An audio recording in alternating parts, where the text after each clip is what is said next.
Sementara itu pemirsa, Raffi Ahmad merespon penyebutan namanya dalam sidang kasus Blu-ray Cargo. Dalam keterangannya, Raffi secara tegas membantah jika dirinya menitipkan barang elektronik melalui Blu-ray Cargo.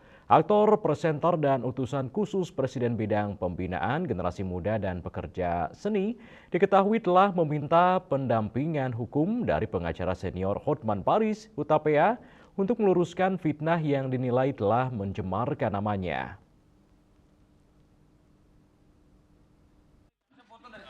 Nama artis sekaligus presenter Raffi Ahmad belakangan ramai diperbincangkan publik, bukan karena performanya di layar kaca, melainkan karena namanya disebut dalam persidangan kasus dugaan suap terkait impor barang di lingkungan Direktorat Jenderal Bea dan Cukai dengan terdakwa bos Blu-ray Cargo, John Field, di Pengadilan Tipikor Jakarta pada Jumat 5 Juli lalu.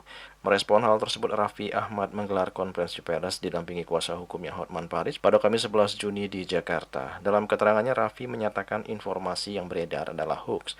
Bahkan secara tegas, Raffi membantah jika dirinya tak pernah menitipkan barang elektronik, apalagi melakukan transaksi melalui Blu-ray Cargo seperti yang diberitakan belakangan ini. Raffi juga membantah tudingan adanya komunikasi dengan pihak Blu-ray Cargo melalui pesan WA. Sementara saat dikonfirmasi terkait upaya hukum yang akan dilakukan, Raffi menyatakan menyerahkan sepenuhnya kepada kuasa hukumnya. Selaku kuasa hukum, Hotman Paris menjelaskan saat ini upaya yang dilakukan adalah fokus pada siapa atau akun-akun media sosial yang belakangan ini turut menyebarkan berita dan menuduh Raffi terlibat dalam kasus Blu-ray Cargo. Inilah nih, ujuk-ujuk dia panggil saya itu mobilnya kan pas saya mau masuk mobil.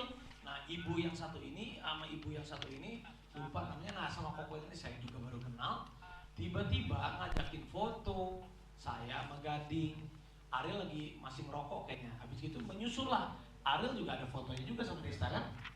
Nah di sini saya di sebatas ini bahasa basi terjadilah sedikit bahasa basi di situ Mas Raffi. Spontan ya, saya bilang spontan. Saya bilang Mas oke. Si ceweknya bilang Si apa? ceweknya Nawarin. Dia yang menawarkan kok. Itu pun satu handphone, ngapain sih? Uang receh juga enggak, dibawa uang receh apa? Bukan lagi cuma satu handphone, dia sekarang mendingan beli. Kok jadi isu nasional gitu loh? Satu handphone dibilang satu laptop, kenapa? Nah tuh ada setelah itu foto Ariel sama Desta. Dia nggak masuk ke dalam kan? Ya, saya pokoknya dia ngebuka kemas ini masih cuma ngeliat, oh iya, kita kan harus pergi Pak. Iya. Udah setelah itu, tapi ada Ariel, ada Desa, ada Gading, kenapa saya yang di tapi nggak apa-apa, saya tahu segala resiko apapun. Ya, mungkin. Jadi intinya waktu dia basa-basi, ya. Reaksi kamu gimana? Waktu ditawarkan, mau nggak ada iPhone baru gitu loh? Reaksi kamu apa? Tidak mau, dia bilang tadi aja mau kirim gratis. Ada buktinya nanti, ada salah satu Nah, saksi. nanti ada chat ya. Dia ada chat, dia bilang gratis, dia bilang, dia ngomong ke saya, enggak, saya nggak usah, nggak mau, kalau gratis saya nggak mau, saya bilang gitu. Nanti aja, dia memang kalau pesan, iya udah, nanti kalau ada gitu pesan, oke, saya hanya sebatas gitu aja loh Pak. Tidak ada pemesanan. Dan selanjutnya tidak ada pemesan. Mereka pun tidak pernah kirim gratisan. Tidak pernah kirim gratisan. Dan pembicaraan sudah hilang, begitu selesai pulang udah selesai. Tidak ada komunikasi lagi. Saya nggak mungkin juga orang baru kenal saya kasih nomor telepon, maksudnya ya bisa terjadi aja sih, tapi seingat saya nggak ada gitu. Ya. Untuk staf 2 orang Blu-ray ini saya kira nggak ada peristiwa pidana yang mau kita laporkan. Yang ketiga yang mau kita cari adalah orang-orang yang menista dia sangat keji di medsos, yang langsung sudah menuduh tanpa ada bukti, dan itu kita akan inventarisir. Itu aja. Kalau langsung ke Blu-ray, kalau dengan Blu-ray secara formal tidak pernah ngomong ya, nggak pernah ngomong. Saya juga nggak tahu juga, saya nggak kenal juga enggak, kirim juga enggak barangnya. Itu kira-kira. Jadi yang jadi target utama kami adalah orang-orang yang sakit jiwa di Indonesia, atau memang orang-orang pengen followernya banyak seperti Hotman dan Raffi. Lu udah kalah sama gue loh. Follower banyak gue.